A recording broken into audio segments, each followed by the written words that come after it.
Bien, en este video haremos un segundo ejemplo de ANOVA de dos factores en RStudio. Tenemos el siguiente caso que tiene que ver con estudiar el efecto de tres niveles de nitrógeno, A1, A2 y A3, y dos niveles de fósforo, B1 y B2, en el cultivo de una papa.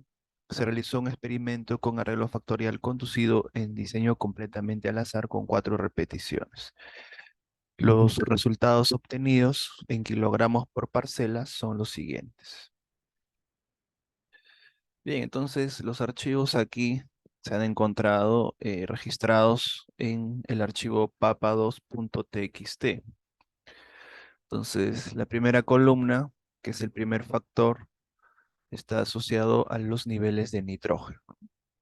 Y el segundo factor B, en este caso, está asociado a los niveles de fósforo, B1 y B2. Y Y, pues, es la variable respuesta, que en este caso es kilogramos por parcela. Entonces, 4 repeticiones, tendríamos en total tres,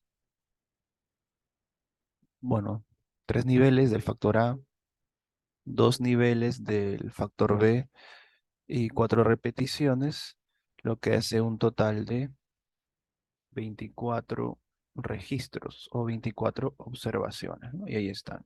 Toda la data tiene un total de 24 registros. Empezaremos haciendo un análisis gráfico conocido pues con el dot chart para ver las ubicaciones de los puntos respecto a las otras categorías. Entonces usaremos la función dot chart en donde se necesita, bueno, en este caso para hacer el cruce, necesitamos colocar la variable respuesta, los niveles, que en este caso van a ser los relacionados al factor A, y los grupos relacionados al factor B. Y estamos indicando 3 colores para que diferencie los 3 niveles del factor A y cada 4 repeticiones. Y ahí están. Tenemos los 3 niveles del factor A y los grupos están asociados al factor B. Entonces, B1 y B2 son lo que ejecutan los grupos y A1, A2 y A3 son los respectivos niveles. En el eje horizontal está la medición de kilogramos por parcela de papa. Entonces, evidentemente, lo que se busca es optimizar la producción por parcela y esto se obtiene pues al considerar valores hacia la derecha, puesto que hacia la derecha se encuentran los mayores valores. Entonces, aquí en un primer vistazo sale a relucir este grupo, sale a relucir este primer grupo que corresponde al grupo B1 y A3 también. También corresponde a B2 y con A3. Entonces, por ahí podemos evaluar o podemos indicar que en el nivel 3, en este caso, en el nivel 3, es decir, para nitrógeno 3, y en B1 y B2, o ambos niveles, podemos visualizar una mayor, en este caso, eh, producción. Recordemos pues que esto solamente nos permite visualizar la dispersión de las observaciones o la ubicación de las observaciones frente a los demás. Lo que realiza el análisis ANOVA es comparar el valor promedio. Entonces, por ahí más o menos vamos a encontrar un valor promedio cercano a 50 seguramente, ¿no? Como ustedes pueden apreciar. Bueno, si intercambiamos ahora los niveles para el grupo B y grupos para el nivel A, y lo colocamos a dos colores, entonces encontramos el siguiente gráfico. Ahí está el grupo A1, el grupo A2, el grupo A3 y niveles B1 y B2. Lo que encontramos por acá es un resultado bastante similar al anterior, en el que, bueno, para el nivel A3 en grupo A, que es concentración de nitrógeno, y sin importar la concentración de fósforo, obtiene la mejor producción. Y entonces, en la parte de ANOVA de dos factores, se suele utilizar el gráfico de interacción. Entonces, este gráfico de interacción, por defecto, bueno, utilizamos la función interaction plot, donde necesitamos colocar en los dos primeros argumentos los factores y en el tercero recién se coloca la variable respuesta. Entonces, al hacer ello, podemos visualizar que en el eje horizontal van a aparecer eh, el factor B, B1 y B2, y las líneas corresponden al factor A. Recuerden que por defecto en esta función trabaja con la media, aunque por ahí si agregas la función fun, puedes cambiar a la mediana, al mínimo o al máximo, o cualquier estadístico que se conozca. Bien, entonces la idea igual aquí, bueno, aquí en la parte del eje horizontal está la variable respuesta, los niveles de promedio. Entonces, de acuerdo a este gráfico, podemos apreciar que para la línea de color naranja, esto es A3, ¿no? Entonces, y como habíamos comentado, los promedios están pues bastante cercanos a 50. Bien, veamos ahora ah, por aquí, por aquí el gráfico de cajas, un box plot Y. Esto es, bueno, la presentación típica de los modelos en R, Y bajo la influencia de A más B. Entonces, recordar que el gráfico de cajas solo presenta un análisis a nivel del 50% de los datos centrales. Entonces, aquí, bueno, los tres primeros están correspondientes a los niveles de A para el factor B1 y las tres últimas correspondiente al factor eh, B, B ADA, pero para B2. Bueno, encontramos pues, que un 50% de datos centrales, la variabilidad es bastante similar, lo que por ahí puede ser ayudarnos a suponer que hay homocedasticidad o también conocida como homogeneidad de varianzas. Luego, en las líneas negras que están a la mitad de la caja, hay que recordar que representa la mediana. Entonces, nuevamente, los que corresponden a A3 son las que presentan un mayor valor mediano.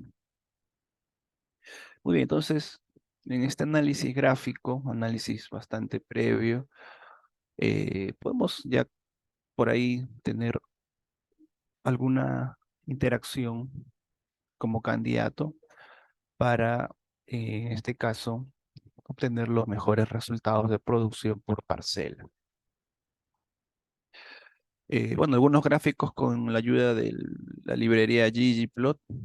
Bueno, hay que recordar que tiene la siguiente estructura, ¿no? Si queremos hacer un gráfico de cajas, utilizamos la función ggplot, luego colocamos el nombre de la data o el nombre del data frame, papados, y con el argumento AES hay que colocar quién va a representar nuestro eje X, quién es nuestra variable respuesta, y un factor adicional para que pueda diferenciar por colores.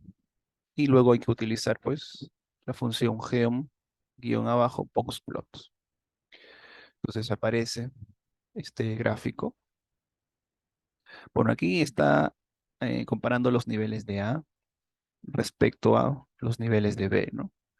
Aquí en el anterior habíamos hecho al revés, ¿no? Pero igual se llega a la misma conclusión, vean. Aquí para el nivel de A3, sin importar, eh, aquí están los colores para B1 y para B2, en la que A3 tiene una mayor significancia que el resto. Bueno, por ahí se puede hasta incluso, sería interesante probar si con B2 en la interacción con A3 se produce un mejor resultado que A3 con B1. Pero hay que recordar que esto solo es para la mediana. Aquí compara solo valores medianos. La prueba de ANOVA hace las comparaciones respecto a la media. Ya. Bueno, también con la librería de ggplot se puede hacer el geom.plot, lo cual produce el gráfico dot chart. Bueno, por aquí estamos, bueno, quizás un poco más elegante, ¿no? Con ggplot, pero las conclusiones por ahí tienden a ser las mismas, como ustedes pueden ver. Y está, ¿no? Para A3 y B1 y B2 están bastante cercanos en promedio a 50. Bien, ahora sí, hacemos el análisis estadístico, generamos el modelo. Bueno, se recomienda hacer un gráfico de interacción, o perdón, un modelo con interacción para ver si las interacciones son significativas. Entonces aquí el modelo LM, Y en función de B por A, data papa 2, ¿no? Luego ejecutamos la función ANOVA M. Y bueno, aquí hay que recordar que H0 es que el factor iésimo no influye y H1 es que el iésimo factor sí influye. Entonces, lo que se espera es que sean significativos, ¿no? Para poder concluir que un factor sea influyente. Entonces, para ambos casos vemos que los p-valores son bastante pequeños, hasta incluso a 0.1, a 0.1. Entonces, tanto el factor B como el factor A y el factor de la interacción son significativos. Bien, hacemos las comparaciones de medias para identificar los valores promedios más elevados y utilizamos la función aggregates. Primero la variable respuesta y luego en lista colocamos los factores y luego la función que queremos calcular, como el promedio, la mediana o cualquier estadístico que uno quisiera comparar. Entonces, ahí está, puesto que el nivel A tiene 3 niveles, el factor B tiene 2 niveles, entonces se va a encontrar 6 posibles combinaciones. Entonces ahí está, ¿no? Son 6 filas. Cada fila representa el promedio para cada, en este caso, combinación. Si centramos nuestra atención para A3, A3 con B1 tiene en promedio una producción por parcela de 49.775. La combinación de A3 con B2 tiene un efecto promedio de 50.55. Entonces, para el resto, por ejemplo, para A1 con B1 tiene la más baja, que es de 33.225. Ya, entonces, bueno, hasta un video anterior utilizábamos la prueba de Tukey, HCD, pero hay que recordar que para realizar esta prueba, el modelo tiene que configurarse con la estructura A o B. Luego, con la estructura A o B, recién se puede ejecutar el comando de Tukey HCD. Entonces, colocamos solo así, lo que va a hacer es hacer todas las comparaciones posibles a nivel de factores y a nivel de interacción. Como aquí hemos colocado primero la letra B, está haciendo las comparaciones para los niveles de B. Está restando el nivel B2 y el nivel B1. Puesto que la diferencia es positiva y el p-valor es significativo, podemos decir que en los niveles de B2 en promedio son mayores a los niveles del factor B1 en promedio. Esa sería la conclusión. Entonces, entre B2 y B1 se preferiría B2. Para los niveles de a ver, la primera comparación es hacer la resta entre A2 y A1. La diferencia es positiva, es decir, que A2 es mayor a A1 y el p-valor es significativo. Luego compara A3 con A1. La diferencia también es positiva, el p-valor es significativo, A3 es mayor a A1. La tercera es que A3 menos A2 también es positivo, el p-valor es significativo. Entonces hay un orden, ¿no? A3 en promedio es mayor a, en este caso, A2, también en promedio, y a su vez estos son mayores a A1 en promedio. Entonces, por ahí como habíamos dicho un comentario, eh, con A3 y B2 se debería encontrar pues un mayor efecto. Pero como habíamos visto en el gráfico con A3 y B1, posiblemente también había un efecto similar. Entonces, ya para comparar las interacciones, podemos buscar esos valores. A3 con B2, o en este caso B2 con A3, que está por aquí. A ver, vamos a buscar todas las comparaciones. B2 con A3. Luego por aquí también tenemos B2 con A3. B2 con A3. B2 con A3 y B2 con A3. Bien, ahí están todas las comparaciones posibles para B2 y A3. Y buscamos B1 con A3, que es la que está por aquí, ¿no? Que es la última. En la última está comparando la interacción de A3 con B2 o B2 con A3 y B1 con A3. La diferencia es bastante pequeña, 0.775, y el p-valor es no significativo. Entonces, esto quiere decir que la interacción entre ambos produce un efecto similar. Entonces, la interacción de A3 y B1 en promedio tiene un efecto similar a la interacción de A3 con B2. Entonces, la conclusión, la recomendación del caso sería pues utilizar nivel A en el 3, es decir, factor A que era nitrógeno en A3 y cualquiera de los dos niveles de fósforo. Entonces, hasta ahí esa sería pues la recomendación del estudio. Ya. Bueno, si solo queremos llamar una comparación en particular, entre comillas, a la función TUCAY-HCDO, hay que añadir eh, el nombre o la letra del factor, ¿no? Aquí, por ejemplo, estamos colocando para el factor A y solo nos muestra las comparaciones para el factor A. En algunos casos, en algunos casos también es útil las comparaciones marginales. Aquí tenemos la librería Imminx.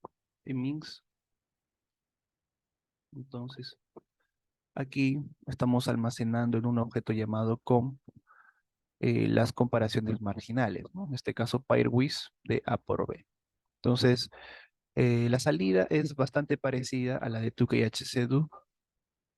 Primero, bueno, presenta las 6 combinaciones y los promedios, que están aquí, los promedios.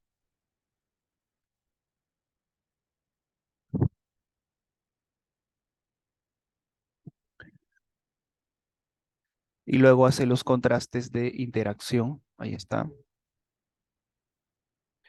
Ahora, luego, si nosotros agregamos este comando, este argumento sample o simple EH, hace las comparaciones dentro de cada nivel.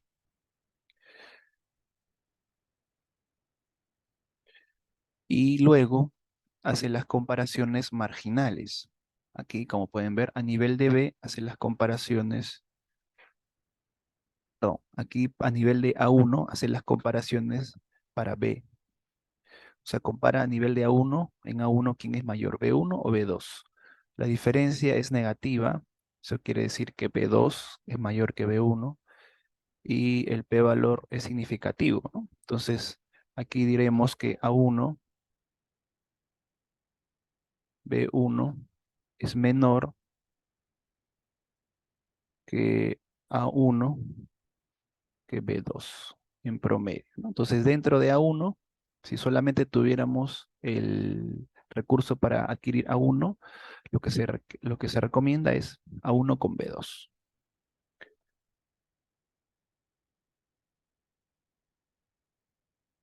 Para A2,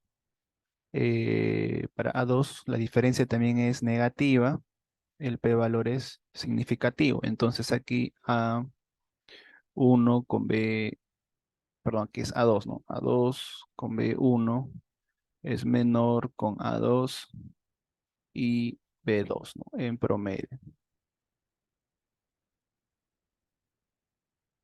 Para A3, la diferencia es negativo, pero el p-valor es no significativo. Y esto ya habíamos visto, ¿no? En la interacción de Tukey. Entonces aquí A3 con B1 produce un efecto similar de A3 con B2.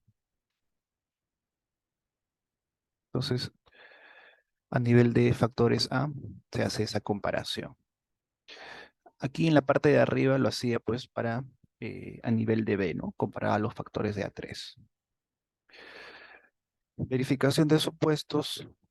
Utilizamos la función plot para el modelo, lo cual nos muestra cuatro gráficos. El primero, que son los valores esperados con respecto a los residuales. No hay un patrón evidente. Todos los residuales están en promedio siguiendo la línea de cero, así que posiblemente, o es casi seguro que se cumple el supuesto de homogeneidad de varianzas o también homoscedasticidad del modelo. Para el gráfico de QQ-plots, la idea es que todos los puntos estén sobre la línea diagonal. Hay algunos puntos bastante alejados que quizás sean un poco atípicos, pero en su mayoría están cercanas a la línea diagonal, lo que también sería pues un apoyo de que se cumple el supuesto de normalidad de residuales. Luego tenemos otro gráfico que también ayuda a ver lo que es la homoscedasticidad, que es valores esperados con el raíz cuadrada de residuales estandarizados, ¿no? Y la idea también es que estén cercano a cero y por ahí están, ¿no? No hay ningún patrón que se pueda observar. Para el caso de valores atípicos, bueno, está comprendido entre el rango de -3 y 3, así que no hay valores quizás tan atípicos, pero sí aquí el R nos detecta que estos puntos o estas observaciones 9, 11 y 22, por ahí posiblemente sean candidatos, ¿no? Porque está lo más alejado. Bueno, a ver, guardamos en un objeto llamado R los residuos estandarizados, presentamos un histograma, por ahí podríamos ver casi una forma simétrica, ¿no? Por aquí, esta parte quizás está un poco eh, afectando, pero a ver, aplicamos la prueba de Shapiro-Test y tenemos un p-valor de 0,36. Aquí hay que recordar que H0 consiste en que los datos se ajustan a una distribución normal, de manera que no se rechaza H0, entonces se cumple el supuesto de normalidad. Para la homocedasticidad utilizaremos la librería CAR y específicamente la función NSBTest de la varianza de score.